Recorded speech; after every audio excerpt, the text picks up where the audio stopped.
Q Ambassador and Chinoy, here today with 5 top tips for helping you improve your running form. So my number 1 tip would be to run tall. We can do this by imagining there's a helium balloon attached to the crown of the head, pulling us upright. That's going to avoid us falling into the trap of hinging at the waist, which many of us are prone to because we spend a lot of time hunched over devices. Maybe we haven't got the best posture, or if we're sat down a lot during the day, we can end up with these slightly tight hip flexors hinging us forward. So we want that nice tall posture. Think about that helium balloon. So moving down the body to tip number 2, it's all about the shoulders. So we can end up with a lot of tension here in the shoulders, particularly if we're a little bit anxious about the run ahead or any other worries on our minds, and those shoulders can start to tense up towards the ears, which is not going to contribute to a good running form.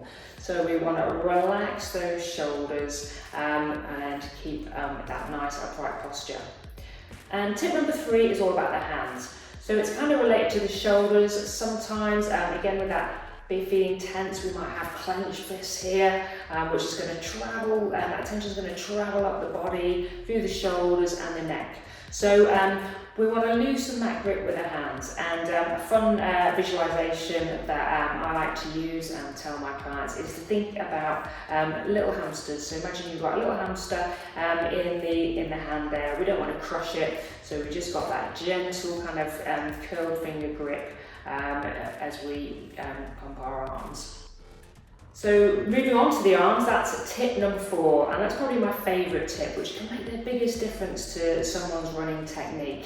If you watch runners, you'll see a lot of people with their arms going across the body, or maybe they're not even using their arms at all. What we're looking for in our best running technique is about a 90-degree bend in the arms, and we want them close to the body.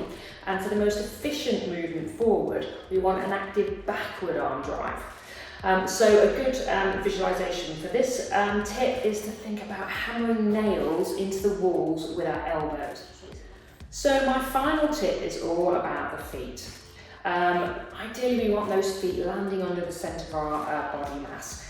That can be quite a hard thing to manage or to control while you're running. But hopefully with that tall posture, that's going to happen naturally. So then you want to tune into the sound of those feet. We're looking for the fast, light feet. So that's a little mantra I like to say to myself when I'm running: fast, light feet, fast, light feet, fast, light feet. So really tuning into the sound that my feet are making. And another visualization tip is to imagine that the ground is full of hot coals. So we want that minimal contact time of the feet on the ground.